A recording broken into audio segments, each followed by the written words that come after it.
पृथ्वी पर मनुष्य की उत्पत्ति कैसे हुई? किसके द्वारा हुई मनुष्य की उत्पत्ति? मानव उत्पत्ति का क्या है राज? क्या कहता है विज्ञान मनुष्य की उत्पत्ति के बारे में? दोस्तों, क्या ये सवाल आपके मन में भी उठता है? दोस्तों, आज हम इस वीडियो में मनुष्य की उत्पत्ति के बारे में जानेंगे। तो शुरू करते हैं आज का ये इंटरेस्टिंग टॉपिक। तो फ्रेंड्स, इस रहस्य को जानने के लिए हमें 4 अरब साल पहले की दुनिया को जानना होगा। असल में आज की पृथ्वी से 4 अरब साल पहले की पृथ्वी बेहद गर्म थी, यानी कि यहाँ चलता हुआ लावा और मैग्मा पाया जाता था। उस समय पृथ्वी का अनुमानित तापमान 1000 डिग्री सेल्सियस से 1600 डिग्री सेल्सियस था। करीब 3.9 अरब साल पहले पृथ्वी का तापमान कम होना शुरू हुआ और इसी कारण यहाँ तेज बारिश हुई। ये बारिश कई सालों तक हुई, लगातार हुई। इस बारिश से लगभग 80% भाग समुद्र में डूब गया। बाकी का 20% भूभाग ठंडा हुआ ठोस होकर धरातल बन गया, जिस पर आज भी हमारा जीवन चल रहा है। इस भूभाग में कुछ बड़े हिस्सों के आपस में टकराने से पहाड़ों का निर्माण हुआ। समुद्र के पानी में भाप बनी और पहाड़ों पर बारिश हुई, जिससे ग्लेशियर का निर्माण हुआ और पृथ्वी धीरे धीरे बेहद ठंडी हो गई। इसी समय समुद्र में हो रही रासायनिक क्रियाओं से समुद्री सूक्ष्म जीव पैदा हुए। करीब 30 करोड़ साल बाद पृथ्वी पर रहने लायक वातावरण बना, जो कि बेहद ठंडा था, जिसे हम हिमयुग के नाम से भी जानते हैं। इस समय तक समुद्र में इतने जीव जंतु हो गए थे कि वहां रह पाना बहुत मुश्किल हो गया था। इसलिए कुछ जीवों ने समुद्र से जमीन की ओर रुख किया और उन्होंने पाया कि धरातल पर जीवन जीने के लिए कोई प्रतिस्पर्धा नहीं है। धरती पर सरवाइव करने के लिए बस उन्हें खुद को थोड़ा बदलना है। इस वक्त डायनासोर धरती पर आए। डायनासोर पृथ्वी के सबसे बड़े जीव थे। माना जाता है कि आज से 6 करोड़ साल पहले एक एस्टेरॉयड पृथ्वी से टकराया, जिससे धूल का गुब्बार उठा। उसने सूरज के प्रकाश को ढक लिया, जिससे तापमान गिर गया और डायनासोर का काल खत्म हो गया। डायनासोर तो मिट गए, लेकिन मैमल्स यानी कि स्तनधारी जीव ने खुद को इस महाविनाश से बचा लिया था। इतने बड़े महाप्रलय के गुजरने के बाद धरती पर फिर से सामान्य स्थिति हो गई। पृथ्वी पर फिर से पेड़ पौधे उगने लगे थे और बहुत सारी नई प्रजातियां फिर से धरती पर जन्म लेने लगी थीं। और अब जो प्रजाति आई वह सीधे खड़े होकर चलने में सक्षम थी। लगभग 4.7 करोड़ साल पहले धरती के टेक्टोनिक प्लेट्स में हलचल हुई और महाद्वीप आपस में टकराने लगे और इससे हिमालय जैसे विशाल पर्वतों का जन्म हुआ। इन पर्वतों के जन्म से मौसम का पैटर्न बदलने लगा। नई नई नदियों का जन्म हुआ। 3 करोड़ साल पहले ग्लोबल कूलिंग हुई। घास के मैदान बनने लगे और जंगल घटने लगे। तब ऐसे जानवर विकसित हुए जो खुले मैदान में रहने के लिए उपयुक्त थे और उन्हीं में दूसरे जानवरों को खाने वाले जानवर भी विकसित होने लगे।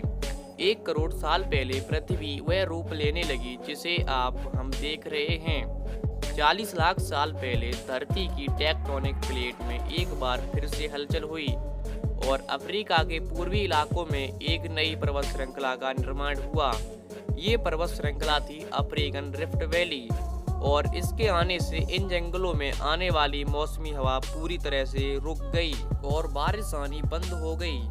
और इन अफ्रीका के जंगलों में रहते थे एप्स, जिन्हें हमारा पूर्वज भी माना जाता है। बारिश के बंद हो जाने से यहाँ के जंगल सूख गए और इसका सबसे ज्यादा असर इन एप्स पर पड़ा।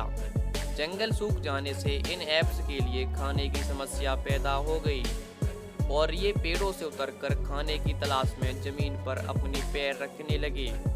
इनका दिमाग एक संतरे जितना बड़ा था और इनकी लंबाई 4 फीट तक थी। कई हजार सालों के विकास क्रम के बाद ये 2 पैरों पर चलने लगे। समय के साथ साथ विकास की प्रक्रिया चलती रही और हमारे पूर्वज धीरे धीरे विकसित होने लगे। 30 लाख साल पहले पूर्वजों का दिमाग काफी बड़ा हो गया था। माना जाता है कि इंसान और एप्स एक ही सोच से विकसित हुए और वो सोच थी होमिडियन। कहा जाता है यह प्रजाति हमारे पूर्वज थी। शरीर से ये बंदर और इंसान दोनों की तरह दिखाई देते थे। ज्यादा समय पेड़ पर रहने के अलावा ये झुककर चलते थे। हालांकि इनके सटीक शरीर की बनावट कैसी थी ये किसी को नहीं पता, लेकिन एक बात तो तय है, इंसान और एप्स को विकसित करने वाली प्रजाति यही थी। आगे चलकर ये एप्स और विकसित हुए। कुछ एप्स पेड़ पर ही रहना चाहते थे, जबकि कुछ ने विकसित होकर जमीन पर चलना शुरू कर दिया। जो अब भी पेड़ पर रहना चाहते थे वो बने गोरिल्ला, जो कि आज भी धरती पर मौजूद हैं। और आगे इन प्रजातियों में कोई खास विकास नहीं हुआ, लेकिन जिन्होंने विकसित होकर जमीन पर चलना शुरू कर दिया था वो थे होमिनिड, जो आगे चलकर दो भागों में विभाजित हो गए। एक बने पेनपिनकस और चिंपांजी, जिनका डीएनए आज भी इंसानों से 99% मेल खाता है, और दूसरे हुए होमो सैपियंस, जो आगे चलकर इंसान बने। लेकिन होमो सैपियंस को आज का विकसित मानव बनने में कई हजार साल गुजर गए। आइए इस कहानी के बारे में भी जान लेते हैं। विश्व के अनेक स्थानों पर मानव की खोपड़ियां और हड्डियां प्राप्त हुई हैं। वे लगभग 1.5 लाख वर्ष पुरानी हैं। आज से 10,000 वर्ष पूर्व तक आदि मानव झुंड बनाकर जंगलों में भोजन की तलाश में घूमा करते थे। फिर उसने पत्थर को हथियार की तरह इस्तेमाल करना शुरू कर दिया। समय बीतने के साथ ही आदि मानव समूह में अन्य जानवरों का शिकार करने लगे थे। ये थे होमो इरेक्टस, जो अन्य जानवरों से ज्यादा होशियार थे। इन्होंने ही सबसे पहले आग का इस्तेमाल करना सीखा। आग की खोज इंसान के लिए सबसे बड़ी खोज थी। जानवरों का शिकार करके खाना और गुफाओं में रहना, यही आदि मानव की दिनचर्या हुआ करती थी। वहीं जंगली जानवरों के भय से गुफा के बाहर दरवाजे पर आग जलाकर अपनी रक्षा करते थे। पत्थर से ही आग जलाते थे और पत्थर के ही बर्तन और औजार का प्रयोग करते थे। आदि मानव का दिमाग समय के साथ साथ काफी बड़ा हो गया था। 2 लाख साल पहले आज के इंसान ने अपना रूप ले लिया था। इंसान ने बोलना शुरू कर दिया था। पहली बार कोई जानकारी एक से दूसरे इंसान तक या एक से दूसरी पीढ़ी तक पहुंचने लगी थी। यही वो आखिरी क्रम था जिसके बाद विकसित होकर आज का मानव यानी होमो सैपियंस। जैसे जैसे मानव को अपने आसपास की वस्तुओं का ज्ञान होता गया, वैसे वैसे वो अपने लिए सुविधाओं जुटाने लगे। प्रारंभ में मनुष्य को कपड़े पहनने का ज्ञान नहीं था। वह पेड़ की छाल, बड़े बड़े पत्तों और जानवरों की खाल से ठंड के समय अपना बचाव करता था।